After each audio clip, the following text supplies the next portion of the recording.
My name is Renee Carter. I'm 36 years old, and organizing chaos is basically my job description. 19 days before my brother's wedding in Turks and Caicos, I discovered that my mother and father were the only two people on either side of the family with no plane tickets to their names. When I brought it up to the bride, she texted back, "OMG, relax. If they really want to be there, they can swim. LOL. I sent one line back. Understood. She boarded her flight to Providenciales, thinking she'd won something. 31 missed calls later, she found out exactly what that one word had cost her. But we're getting ahead of things. This story starts with a shoebox, a garage wall calendar, and 13 years of work nobody ever thanked me for. Before we get into it, if stories about quiet people finally standing up for themselves hit different for you, go ahead and hit subscribe because you are not going to want to miss where this one goes. And hey, drop a comment and let me know what city or country you're watching from tonight. I love seeing how far these stories travel. Here's what you need to know about me. For 13 years, I've worked as executive assistant to the chief operating officer of Meridian Freight Solutions in Atlanta. My whole job is making problems vanish before anyone upstairs even hears about them. Flight canceled in Charlotte? I've got to reroute before the client's coffee gets cold. 2 vendor contracts contradicting each other? I catch it on page 31. My boss calls me the early warning system. I'm not famous. I'm not wealthy. I'm just the reason things run. It was the same at home. I did my parents' taxes every March at their kitchen table. I color-coded my mother's doctor appointments in my phone. When the holidays needed a ham, a schedule, and somebody to referee, that was always me. My younger brother Terrence used to joke that our whole family ran on Renee Standard Time. He wasn't wrong. I had a rule and I'd carried it so long I mistook it for a personality. If I handle it, nobody gets hurt. Said out loud, it sounds almost noble. Lived out for 13 years, it just means you're the one holding everything up while everyone else takes the bow. Then, 20 months before that swimming text, Terrence sat across from me at our usual diner, slid his phone toward me with a photo of a ring, and handed me the biggest assignment of my life. But before the ring, you need to understand the calendar. My parents, Marcus and Diane Carter, got married on July 9th, 1985. There was no wedding. They didn't have the money for one. Dad was 27, working the print floor at a small packaging plant. Mom was 25, packing school lunches to make ends meet. They stood in a borrowed church with borrowed rings, and the pastor's wife signed as their only witness. One photograph survives, blurry, Dad's tie crooked, Mom laughing at him for it. Every July since, my father has walked into the garage, pulled down the same dollar store calendar, and circled July 9th in red marker.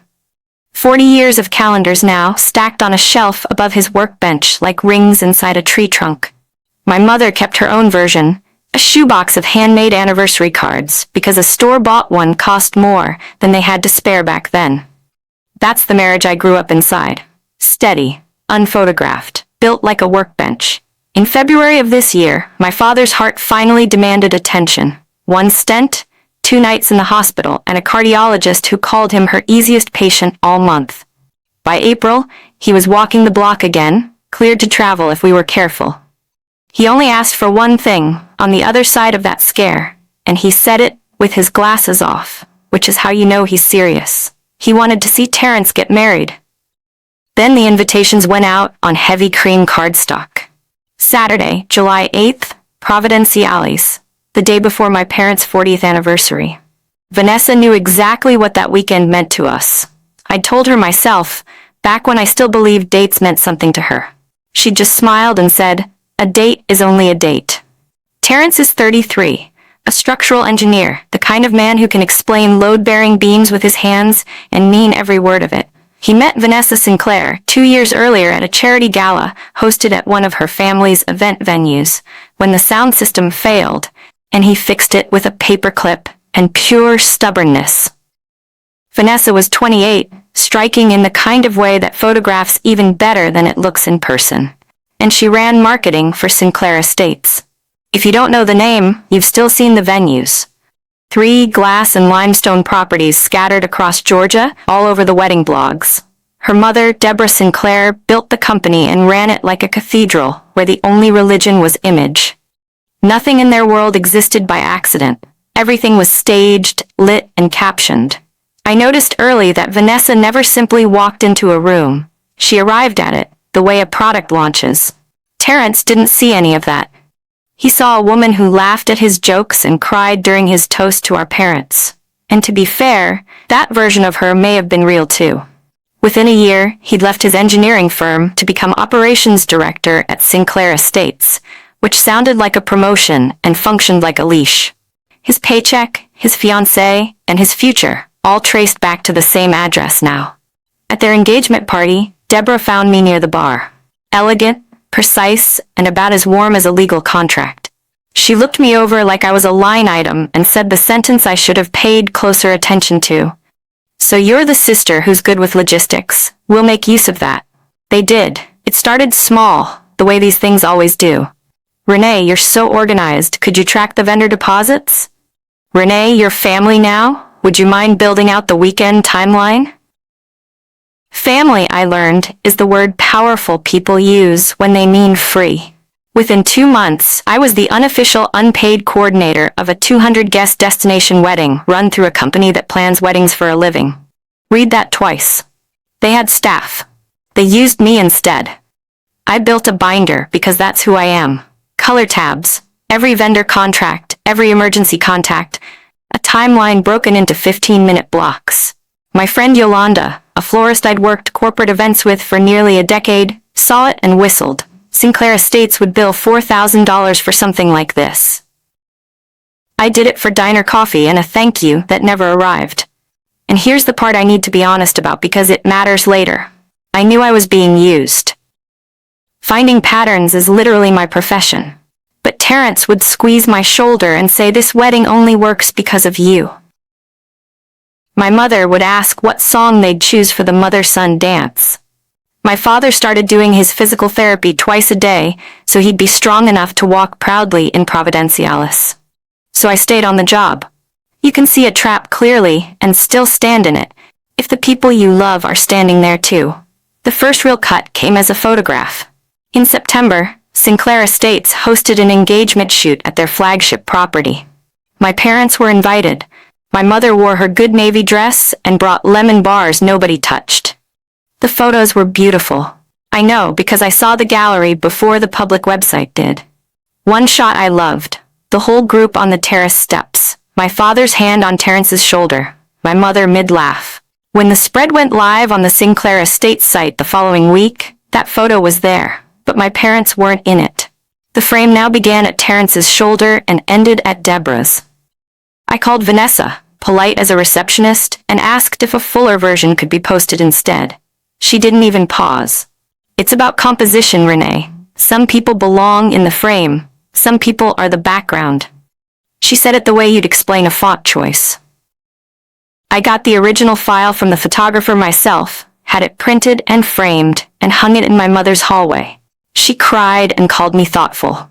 She never knew about the website, because I made sure of it. I told myself I was protecting her. Looking back, I was protecting the arrangement. That was my first mistake dressed up as kindness, and it wouldn't be the last. In January, Sinclair Estates made an announcement, I'll admit relieved me. They'd handle all travel for immediate family on both sides. Flights, rooms, island transfers, everything. The venue was a private property on the island's north shore called Coral Bluff, the kind of place with no public booking page, and a gate you don't notice until you're already through it. Guests arrived on a manifest and moved by chartered shuttle. You didn't attend that wedding, you were processed into it. For my parents, this felt like the best news of the year. My mother found a dress on a clearance rack for $94, ocean blue, and hung it on her closet door like a promise.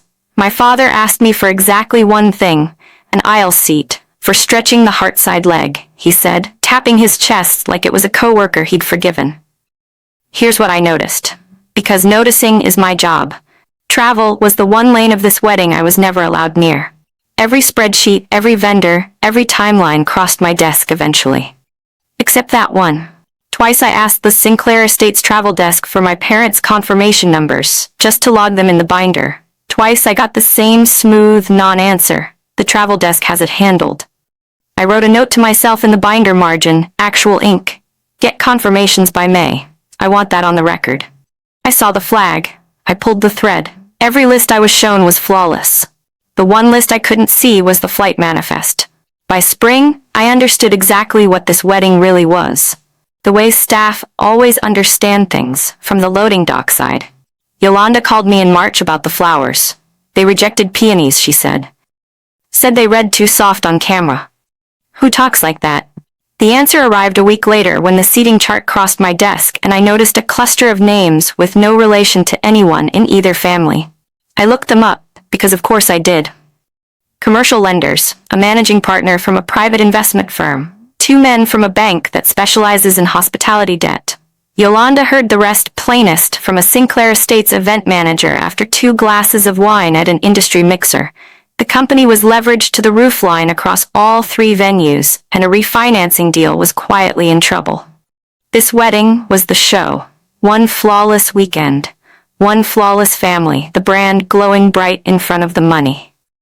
The flowers were chosen for the camera. The band was chosen for the camera. I watched Deborah review the seating chart one afternoon, the way my boss reviews a balance sheet, sliding names between tables with 2 fingers, murmuring about optics. Nobody ever said the word, desperate. In that world, you don't say the quiet part. You cater it. 19 days before the wedding, the final itinerary arrived, a glossy PDF with a palm tree header. I read it the way I read everything, line by line, and my stomach went quiet before my brain caught up. Every traveler had a confirmation code beside their name. My aunt had one. Vanessa's college roommate had one. Deborah's hairstylist, I promise I'm not making that up, had one. Marcus Carter, nothing. Not a flight code, not a room assignment, not a shuttle group. As if the document had never heard of them. I didn't panic. I processed. I called the travel desk. A pleasant voice promised to look into it. Next morning, I called again and got the word processing, delivered like a door closing softly. I sent a professional email requesting confirmations for my parents at their earliest convenience. Then I checked myself, because trust is nice, but verification is nicer. The room block at Coral Bluff had closed 3 weeks earlier. Closed. Finalized. Released. 3 days of silence passed. Try watching your mother steam an ocean blue dress that may have nowhere to go for 3 straight days. On the 4th morning, the travel desk replied with 1 line, and 1 line was all it needed. Per the family, that portion of the list was finalized. I sat in my parked car outside my office and read those words until they stopped pretending to be a clerical error. There was a group chat for the wedding party. Mostly logistics, mostly me. I used it deliberately, where things get read and remembered. I kept it clean, factual, like a work escalation. Quick flag. Mom and Dad have no flights or room on the final itinerary, and the travel desk says the list is finalized. Can someone help fix this today? The typing dots appeared and vanished twice. Then Vanessa's answer landed, and I've read it back enough times to have it memorized for life. OMG, relax. If they want to go, they can swim there. LOL. A little blue wave emoji wrote along at the end like a signature. Her maid of honor tapped a laughing reaction onto it. I stood at my counter a long time. People tell me I'm hard to read, and I hope that's true, because what moved through me in those minutes wasn't calm. It was 13 years of watching powerful people test what they could get away with, and finally understanding this had never been sloppy planning. This was policy. I typed back the only thing that was completely true. Okay.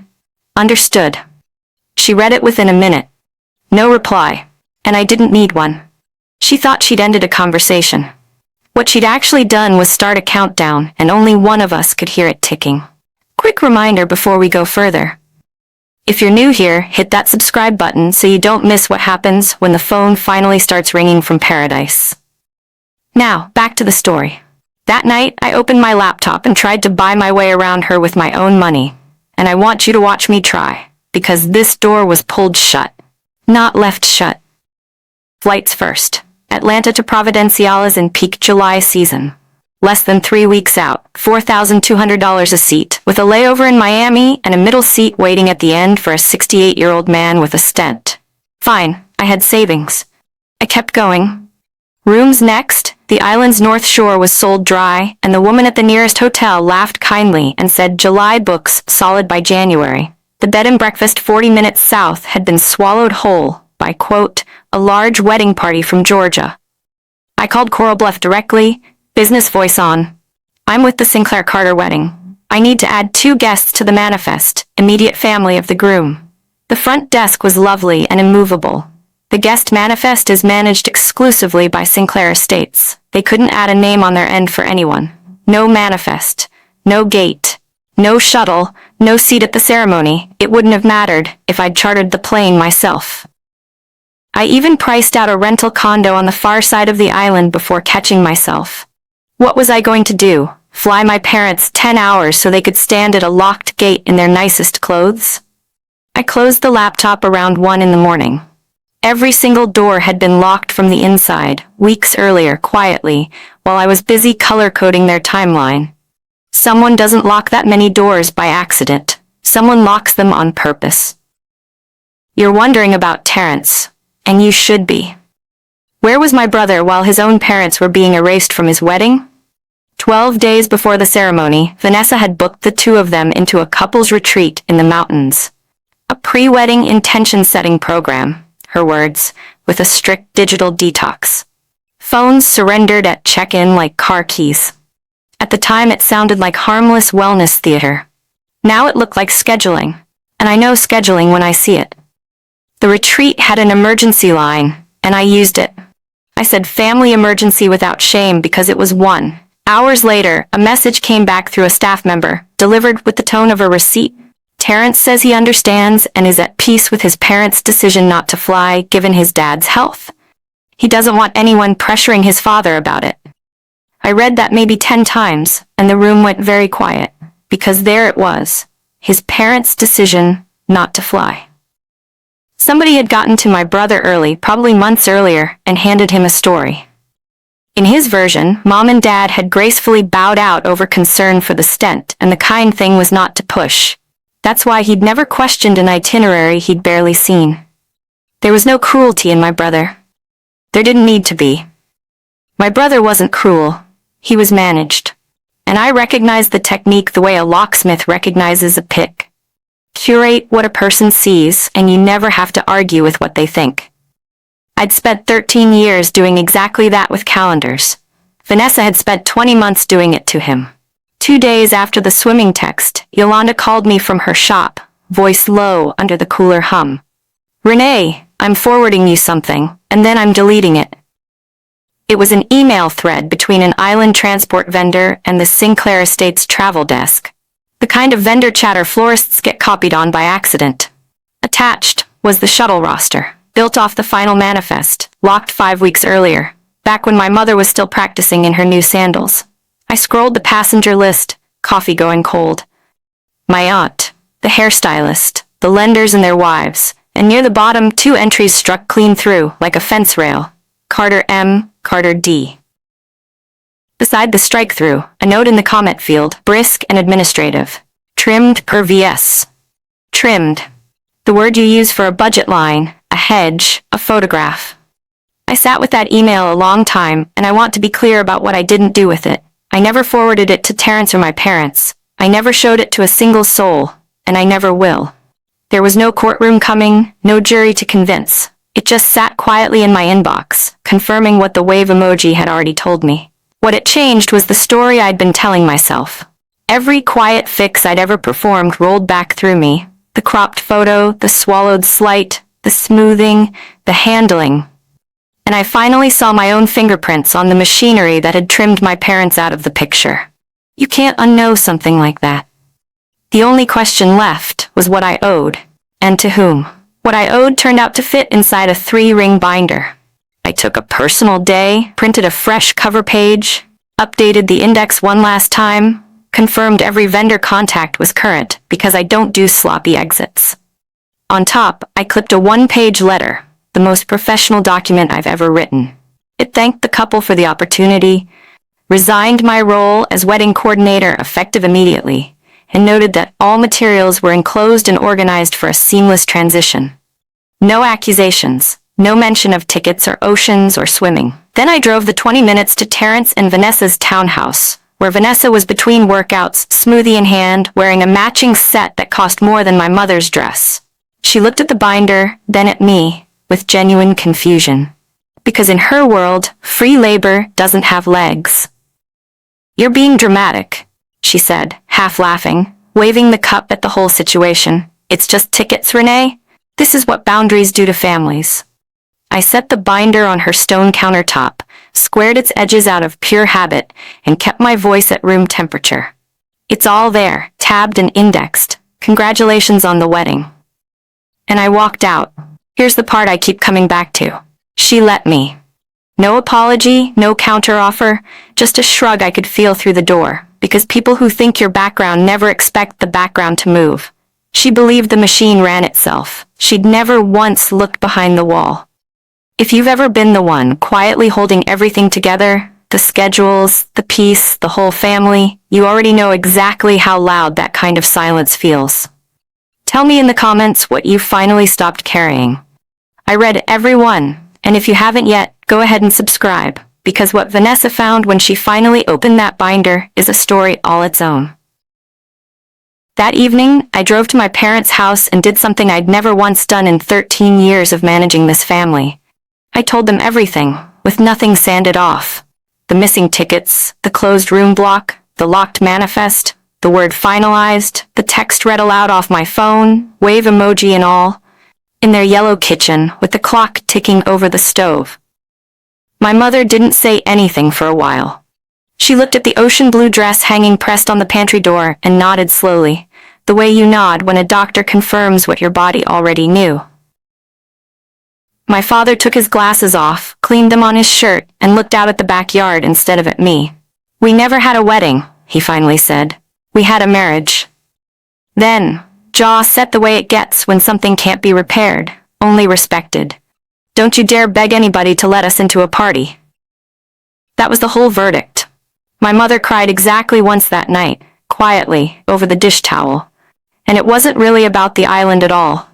It was about her son, standing on a beach in 2 weeks, believing his own parents couldn't be bothered to show up. I promised her the truth would find him without me forcing it, though I had no idea yet if that was a promise I could keep. On my way out, I stopped in the garage. The calendar hung over the workbench, July open, the 9th waiting on its 40th red circle. Standing there in the smell of oil and sawdust, I knew exactly what I was going to do with the weekend Vanessa had stolen. I had $7,500 in savings earmarked for a someday I'd never scheduled. I spent it in 5 days, and I've never spent money better. A white tent for the backyard, chairs, string lights from a rental company that answers on the second ring. Yolanda did the flowers at cost, peonies specifically, soft on camera and everywhere. The kitchen crew from my parents' old church handled the food, honey ham, 3-bean salad, warm rolls. A photography student from the local college shot it for $150 and a free plate. And Pastor Whitfield, who'd buried half that congregation's parents and married the other half's kids, said yes before I finished the sentence. A vow renewal. Sunday, July 9th, 4 in the afternoon. Marcus and Diane Carter, 40 years late for their own wedding. The guest list was the opposite of a manifest. My aunt, who'd quietly declined the island trip once she heard my parents weren't on the list. Neighbors who'd watched my parents' porch light for 3 decades. Dad's old crew from the print shop. Mom's cafeteria coworkers who'd fed a whole town chicken patty lunches. Nothing went online. No announcement, no photos of invitations artfully angled next to coffee. I wasn't competing, and I wasn't hiding. I just wasn't performing. The date landed exactly 40 years, almost to the hour before theirs. I'd mentioned it to Vanessa once, politely, and been told a date is just a date. Fine, she could keep the 8th. We had the 9th, and a tent going up between the tomato beds. I went back to Sinclair Estates exactly once after the binder to return engagement party items I'd personally signed for. A candle arch, 2 crates of linens, a checklist with every item initialed, because my name stays clean even when my heart isn't. That's how I ended up in a back corridor outside Deborah's office, holding a crate when her voice came through the cracked door like a blade being sharpened. Not the florals, Vanessa, the family. Those lenders aren't flying 2,000 miles for flowers. They're coming to see a flawless family, and you will give them one. Do you understand me? I heard Vanessa answer, small and fast. Yes, Mom, I know, I'm handling it. A pause, then Deborah again, colder. Handle it like a Sinclair. Sentiment is how your grandmother ended up in exactly one photograph. I set the crate down very quietly. An older woman in the linen room, Miss Pearl, who'd folded napkins there since the first venue opened, told me the rest without my asking, the way long-time employees do. Deborah's own mother-in-law, Vanessa's grandmother, a farm woman with a loud laugh, had been kept home from Deborah's wedding decades ago. Too country for the photos, they'd said back then. They gave her the family album afterward, like a receipt. For 1 second, standing among the folded linens, I saw the whole assembly line. And I saw the girl inside the brand, maybe 6 years old, learning that love is a casting decision. 1 second. Then Vanessa came around the corner, saw me, and the brand snapped back on like track lighting. You'll regret making this weird, Renee, she said. Everyone always comes back. She wasn't wrong. Somebody did come back. Just not the somebody she meant. Here's what happens when 20 months of invisible work walks out the door. Nothing at first, then everything, slowly, like a tide going out and showing you where the boat had been resting on rocks the whole time. The shuttle company called me because the final contract was sitting unsigned in someone's inbox. The band's manager called about a timeline that had the first dance scheduled during the ceremony. The officiant's assistant called to ask, gently, who was holding the rings, because 3 different people had given her 3 different names. Every call, I was kind and useless on purpose. I'm no longer coordinating, I'd say, warm as a hotel operator. You'll want the Sinclair Estates events office. I gave the correct number, wished them a beautiful event, hung up, and went back to folding paper flowers. I didn't sabotage anything. Not one vendor canceled, not one warning whispered, not one chess piece moved. I just stopped playing for free. Turns out that's all it takes when your work was the load-bearing wall. 10 days out, Vanessa texted me for the first time since the wave emoji. No greeting, no apology. Just, quick question, who's the contact for the string quartet? I looked at that message a long time, standing in my kitchen, and felt the old reflex twitch, the fixer, the smoother, the good sister who handles it. I typed back 1 line, all contacts are in the binder. Tab 4. She never replied, and she never asked again, but the calls kept coming from other numbers. More of them, every day. The Monday of wedding week, the whole production flew west. I knew because the group chat, which nobody had bothered to remove me from, filled with boarding passes and champagne flute photos. Vanessa posted a sunset from the Coral Bluff cliffside that evening. Coral and gold, captioned, Paradise doesn't do standby. I put the phone down and went back to what my hands were doing, folding paper flowers at my parents' dining table, because Mom had decided the real peonies needed paper cousins on every table. We made about 200 of them over those evenings, an assembly line with the radio playing songs from 1985. Out in the yard, Dad repainted the garden bench that had been peeling since 2 presidents ago, because your mother will sit there, and it should be nice. I stood at the kitchen window watching my parents walk the yard, pointing, planning, laughing at something I couldn't hear. And I thought about the other picture being assembled 2,000 miles away. The lit cliff, the camera, the manifest, 2 pictures being built that week. An ocean apart. Only one of them was true. 3 days before the wedding, an email arrived addressed to me and my parents together, signed simply, the Sinclair family, which tells you a committee wrote it. In a spirit of unity, they were pleased to offer my parents 2 economy seats departing Atlanta Friday night, connecting twice, landing early Saturday afternoon. The ceremony, per the printed schedule, was at 11 that morning. Read that the way I did. They'd land after their own son was already married. The offer continued. They'd be welcomed at the reception, seated in the garden overflow area, and the family kindly asked that the printed program remain as printed, which, translated from Sinclair, meant no father-son dance, no toast, no microphone anywhere near either of them. I printed it for my parents because they deserved to decide for themselves. My father read the whole thing, standing at the counter in the reading glasses he pretends are Mom's. He didn't get angry, and somehow, that was the loudest part. He folded the page in half, then in half again, sharp creases, and set it under the salt shaker like a napkin that had gotten ideas. "Tell them thank you," he said. "We have a wedding to get ready for." That was the entire response. I answered that night. One line, no heat. "Thank you for the offer, but Marcus and Diane will be celebrating their 40th anniversary at home that weekend, as planned." No reply came. But late that night, my phone lit up twice, back to back. A number with an island area code, no voicemail either time. Somebody in paradise had started doing math. 2 nights before the wedding, my phone rang at 1 in the morning. The retreat had ended. Phones handed back at the door. Terrence was somewhere in transit, and instead of sleeping, he'd scrolled the group chat to catch up on shuttle times. He found the shuttle times. He also found me asking about our parents' missing flights, the travel desks finalized, and the reply that came after. The swimming, the LOL, the little blue wave sitting in the thread like a knife nobody had opened. And under it, my own reply, short as a stamp. His voice on the phone was careful. The voice of a man holding something that might be broken, might be explosive, might be both. "Renee," he said, "tell me what happened, all of it." Then the thing that undid me, a phrase I didn't know he had in him. "Don't manage me."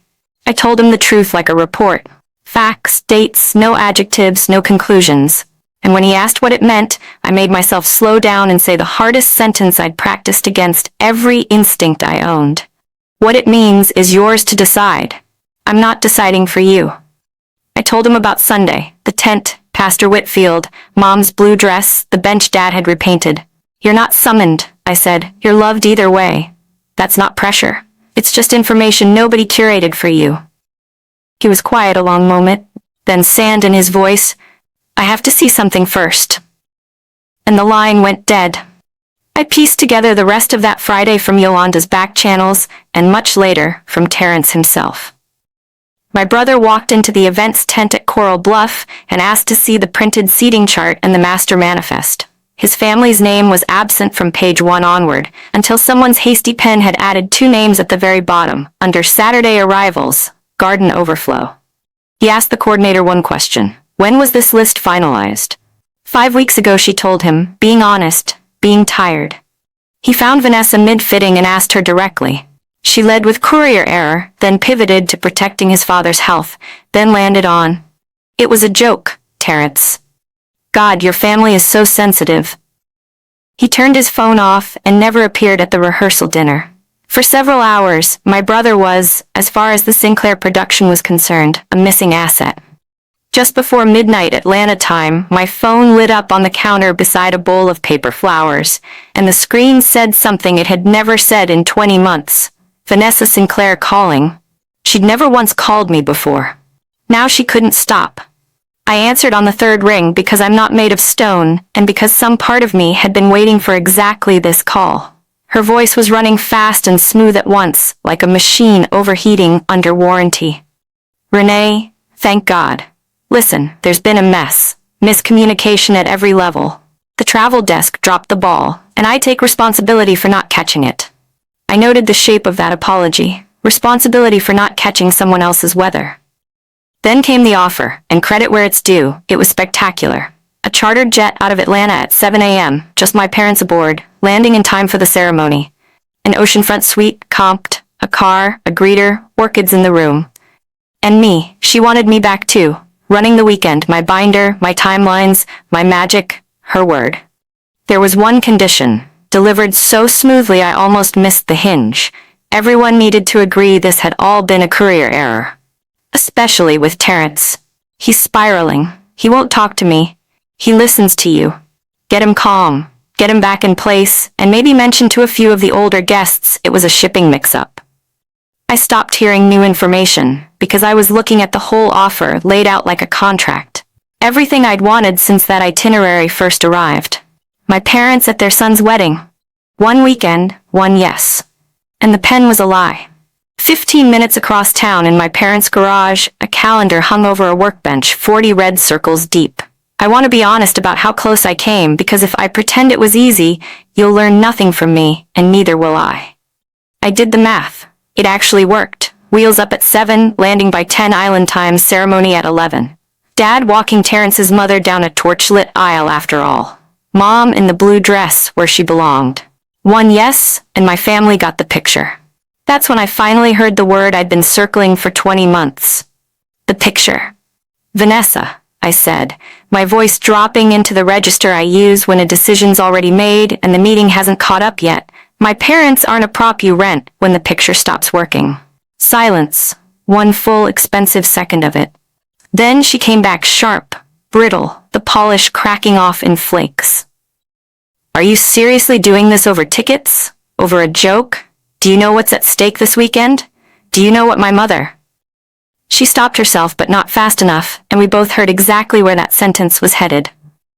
What's at stake, I said gently, is a family looking flawless for some very important guests, and I can't help with that, because the flawless family trimmed mine off the manifest 5 weeks ago.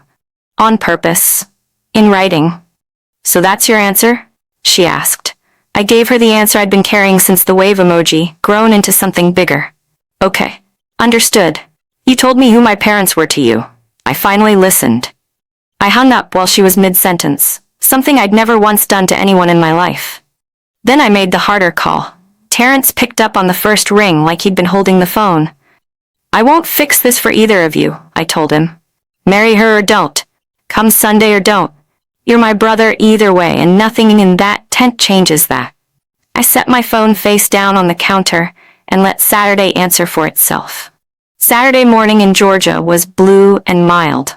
We worked, the tent got its tables, the tables got their linens, ironed by Mom at midnight because rented wrinkles offended her. Yolanda arrived at 9 with buckets of peonies and hugged my mother so long the coffee went cold. Dad walked the yard with a level in his back pocket, straightening chairs nobody else could see were crooked. I taped the last of 200 paper flowers to mason jars and didn't look at my phone. It started buzzing a little after 5 that evening. Just past 11 in the morning on the island. Ceremony hour. Vanessa. An unknown number. Vanessa again. Like weather rolling in over a lake. I watched it dance across the counter for a minute, then opened the kitchen junk drawer, the one with dead batteries and 40 years of twist ties, set the phone inside and slid it shut. The buzzing kept on, muffled now, like a wasp in a jar. I didn't know if a wedding was happening on a cliff 2,000 miles away. I'd chosen not to know, and the choosing felt like health. By the time I opened that drawer again that evening, the screen told its own short story. 31 missed calls, 1 voicemail. I put it in my pocket, unplayed, and went out to test the string lights, because tomorrow was 40 years, and tomorrow was mine. Sunday, July 9th, 4 in the afternoon, our backyard. About 40 people in folding chairs between the tomato beds, every one of them earned by 3 decades of casseroles and showing up. Mom came down the porch steps in the $94 dress, and no bride in any magazine has ever landed a dress harder. Dad waited by Yolanda's peony arch in his one good suit, and when he saw her, he had to take his glasses off and look at the sky for a second. 40 lawn chairs pretended not to notice. Pastor Whitfield kept it short. Then Dad unfolded a sheet of notebook paper, worn soft from folding and refolding, and read his vows. I'll give you just the ending. Because the middle belongs to my mother. 40 years ago, I couldn't give you a wedding, and people said we were starting with nothing. They were wrong. We never had a wedding. We had a marriage. I'd trade every party on earth for what I got instead. Then Pastor Whitfield produced the garage calendar, July face out, and in front of everybody, Dad clicked his pen and drew the 40th red circle, slow, like a signature on a life. The backyard made a sound I've only otherwise heard at a ball game. Somewhere in the middle of it, faint through the kitchen window and the junk drawer's particle board, I could hear my phone still buzzing, patient and far away, an ocean, tapping on a door nobody was going to open. The little band, 2 guys from the print shop and a fiddle, started the first dance, a song from 1985, and my parents swayed under the string lights while the sky went peach. That's when headlights swept slow across the fence line, and an airport taxi pulled up at the curb. Terrence came through the side gate the way he used to come home from college, shoulders first, apologetic and certain at once, still in his travel clothes, dragging a suitcase with one dead wheel. He didn't make a speech. He set the bag against the fence, walked straight to our mother, and asked her to dance. She put her hand in his and finished the song against his shoulder, eyes closed. When it ended, he went to Dad, and the only part I caught, refilling lemonade nobody wanted, was, "I was told a story, Dad. I finally picked the real one." My father looked at him a long, level moment, nodded once, and pulled him in. That was the whole conversation. It's all the conversation those two have ever needed. Later, at the cake table, Terrence gave me the facts in his flat engineer's voice, eyes on the frosting. Ceremony called off before it started. Ring returned. He'd resigned from Sinclair Estates on the spot, standing in their own events tent, still wearing their logo polo. "No shouting," he said. Everyone was very professional, which in that family is what dying sounds like. He didn't gloat, and neither did I. There was a girl inside that brand once, and my brother had loved some version of her. We let it be sad and true at the same time, which was new for us. The aftermath reached me the way weddings always had, through the trade. The lenders flew home empty-handed. Within a month, the refinancing quietly died. Sinclair Estates ate 6 figures in unrecoverable deposits, listed their smallest venue for sale by fall, and cut a third of their event staff, travel desk included. Nobody sued anybody, nobody needed to. The math they'd built their whole world on simply did what leverage does when the show closes early. I take no credit, and I want none. I never touched a single domino. I just stopped holding the table steady. I played that one voicemail exactly once, weeks later, parked outside the print shop waiting for Dad. Vanessa's voice was small, stripped of the brand, just a tired woman on a beautiful cliff. "You were the only thing in that wedding that ever actually worked," she said, and hung up. I sat with that for a minute, because it was the truest sentence she'd ever given me. Then I deleted it, and didn't call back. Some understanding arrives too late to be useful to anyone but you. Terrence took a small apartment across town with a view of a parking garage. Recovering with a vista, he calls it. He comes to Mom and Dad's every Saturday for breakfast, where Dad has him relearning everything the print shop ever taught about fixing what's worth fixing, starting with the garden bench's stubborn back leg. Some nights he goes quiet mid-laugh, and we let him. But it's clean pain now, the kind that heals straight, no lie hiding inside it like a splinter. In November, I gave notice at Meridian Freight. In January, with the rest of my savings and a small business loan, I opened a coffee shop 6 blocks from my parents' church. It's called One Table, and the name is the whole floor plan. One long oak table runs down the middle of the room, built by Dad and Terrence over 5 Saturdays of good-natured arguing. No booths. No little tables for 2 by the window for the pretty people. You come in, you sit next to whoever's already there, retired teachers next to line cooks, a judge next to the guy who details her car. On the wall hangs the photography student's best shot, my parents under string lights, mid-dance, Mom's hand flat on Dad's chest. Behind the register, small enough you'd almost miss it, a wooden sign Terrence carved and refuses to explain to customers. It just says, "Understood. We do good business." Turns out a lot of people are tired of auditioning for their seat. Last Sunday before church let out, I stood behind my own counter and watched my whole family gathered around the middle of that long table. Dad holding court with a cinnamon roll, Mom refilling strangers' coffee like it was her own kitchen, Terrence laughing from low in his chest. I finally put words to what that whole year had taught me. My father was right all along. A wedding is a picture. A marriage is a table. And the people who crop you out of their pictures were never going to save you a seat at their table anyway. That's my story. 2 plane tickets that never came. 1 quiet word that meant more than she ever thought it would. And 1 long table with room for everybody. If someone ever treated your family like background people, maybe that's your sign to stop asking for a seat and start building your own table. Share this with the person who holds your family together and drop a comment telling me your story. And if you haven't already, subscribe so you don't miss the next one. I've got a lot more of these to tell.